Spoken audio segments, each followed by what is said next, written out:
వారు మంత్రి గారు 1400 స్ట్రక్చర్స్ పోతాయన్నారు. గవర్నమెంట్ ఇచ్చిన గెజెట్ లో 10,000 స్ట్రక్చర్స్ అని గవర్నమెంట్ గెజెట్ ఇచ్చింది. మరి 1400 స్ట్రక్చర్స్ కరెక్టా, గవర్నమెంట్ ఇచ్చిన గెజెట్ కరెక్టా, ఏది కరెక్టు? అట్లాగే గవర్నమెంట్ ఇచ్చిన గెజెట్ సార్, నాదేం ప్రశ్న నుంచి నేను డివియేట్ కావట్లేదు. 10,000 ఎకరాలు 3,279 ఎకరాలు స్వాధీనం చేసుకుంటున్నాం అని చెప్పారు. మరి ఎక్కడ గెజెట్ తప్ప, మీరు ఇక్కడ అసెంబ్లీలో ఇచ్చిన సమాధానం తప్ప మంత్రి గారు చెప్పాలి. డిపిఆర్ తయారీకి మీరు అసెంబ్లీలో ఇచ్చిన సమాధానం 18 నెలలు పడుతుందని, మరి 2 నెలల్లో డిపిఆర్ ఎట్లా వచ్చింది? అంటే అకస్మాత్తుగా ఇంత ఫాస్ట్గా మెరుపు వేగంతో గవర్నమెంట్ ఎట్లా కదులుతోంది? అట్లాగే అధ్యక్ష, ఇంకొకటి, అసలు 1,50,000 కోట్ల బడ్జెట్ అని ముఖ్యమంత్రి గారు చెప్పిన తర్వాత అదేం చమత్కారం చేశారు?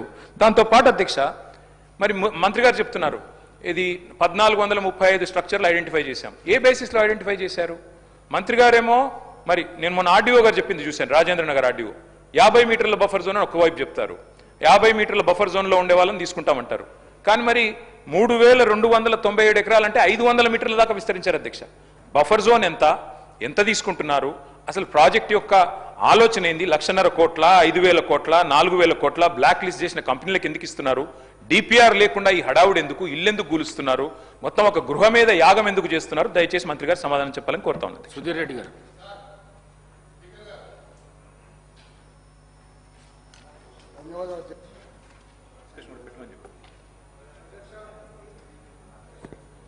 ఈరోజు మూసీ నది ప్రక్షాళన కార్యక్రమంలో ఆ పరివాహక ప్రాంతాల్లో ఉండే ప్రజలందరూ కూడా తీవ్రమైన భయాందోళనతో బతుకుతా ఉన్నారు అధ్యక్ష. ముఖ్యమంత్రి గారి పోకడ చూస్తే ముఖ్యమంత్రి గారు మూసీ నది చేస్తా అంటున్నారు, చేయనయ్యండి, మేము కూడా స్వాగతిస్తున్నాం. మూసీ నదికి మేము వ్యతిరేకం కాదు అధ్యక్ష. కానీ చాలా సందర్భాల్లో ముఖ్యమంత్రి గారు మేము మూసీ నది చేయబోతుంటుంటే బీఆర్ఎస్ పార్టీ అడ్డుపడుతుంది, బీఆర్ఎస్ పార్టీ చేయనిస్తలేదు, ఇదేనా వాళ్ళ పని అని చెప్పేసి అంటా ఉన్నారు అధ్యక్ష. మూసీ నది ప్రక్షాళన ప్రారంభమైందే బీఆర్ఎస్ పార్టీ ఆధ్వర్యంలో మా కేసీఆర్ గారి నాయకత్వంలో అని చెప్పేసి ఈ సందర్భంగా మనం చేసుకుంటున్నాం వైఎస్ఆర్. మూసీ నదిలో 3 స్థాయిలు ఉంటాయి అధ్యక్ష. ప్రక్షాళన చేస్తే 3 స్థాయిలు ఉంటాయి అధ్యక్ష.